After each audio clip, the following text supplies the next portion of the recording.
The sound quality of a Rabel depends on the wood used to make it. In this case, he has chosen hazel. With an axe, Tomas roughly shapes one side of the piece he has prepared. Then, with an adze, he refines the carving until the surface is well leveled. At this point, he must decide the proportions he will give to the Rabel. Once the measurements are taken, the craftsman draws the final shape of the Rabel, which, in this case, will be the classic figure 8 shape. Using a handsaw, Tomas cuts along the mark he has drawn for the peg box. During the hollowing of the neck, he pays special attention not to overcarve, as he risks breaking the peg box. With a chisel of his own making, he has an easier time hollowing out the interior. Using a drill, Tomas makes some holes that will prevent the wood from cracking during the subsequent hollowing with a chisel and gouge. With the adze, our friend Tomas gives the neck and peg box their final shape. Once he has removed all the excess wood with a rasp, the craftsman shapes the neck to fit comfortably in the hand, allowing for easy handling of the Rabel. Well, now we're going to make the holes for the 2 pegs that this Rabel will have. Rabels from the Campo area have 2 pegs, one for each string. The first string provides the melody, and the other acts as accompaniment. Using the adze first and then a knife, Tomas reduces the thickness of the hazel sticks until they become pegs. The final touch-up and fitting into the peg box is done with a rasp. Well, let's try again.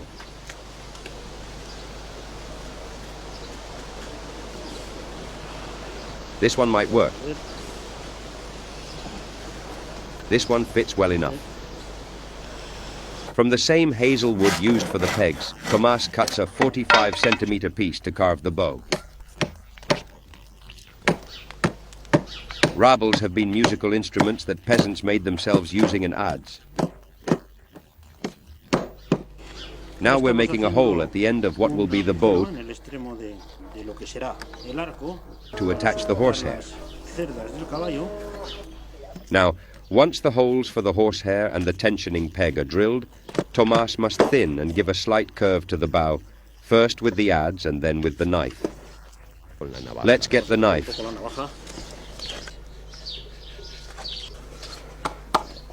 Let's get a piece of tin. The Rabel was a popular musical instrument that shepherds carried in their knapsacks when they went out to the hills. They made them themselves while tending the flock with the elements that nature provided.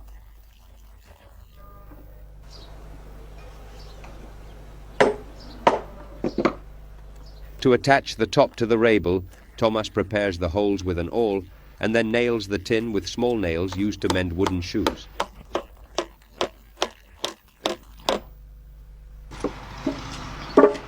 Well, that's it. We have the top attached. Once marked, pressing with the awl, he harmoniously distributes 5 holes in the center of the sound box.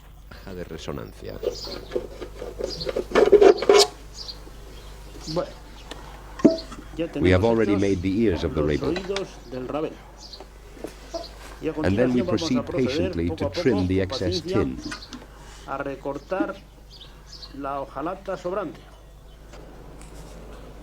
With a piece of leather, he prepares the tailpiece to attach the strings to the base of the Rabel. Well, now we'll place it at the base of the instrument.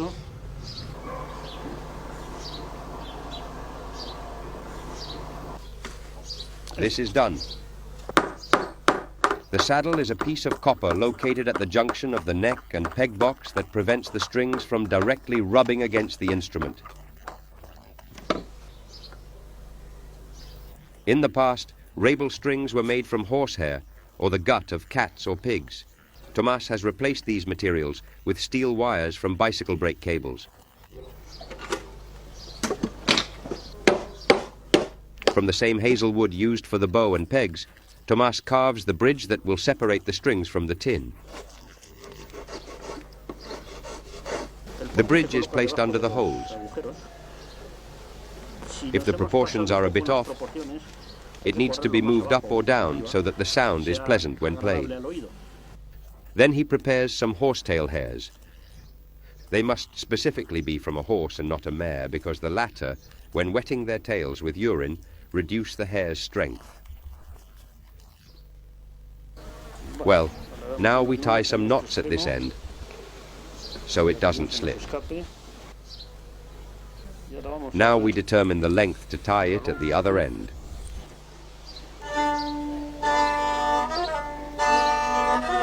It sounds now. Now that the rubble sounds, only the final touches of embellishment and preservation remain. With a rasp, a knife, and a sandpaper, this rubble maker smooths the exterior surface of the instrument to then apply a coat of protective wax. It's a good natural preservative. Today, of course, there are excellent wood preservatives and varnishes. But we've chosen to follow the more traditional process, using materials that were available in the villages, in this case from our rural Cantabria, from the Valle de Campo. Well, we have it finished. The rabel and the bow to play it, with its bridge, pegs and tailpiece.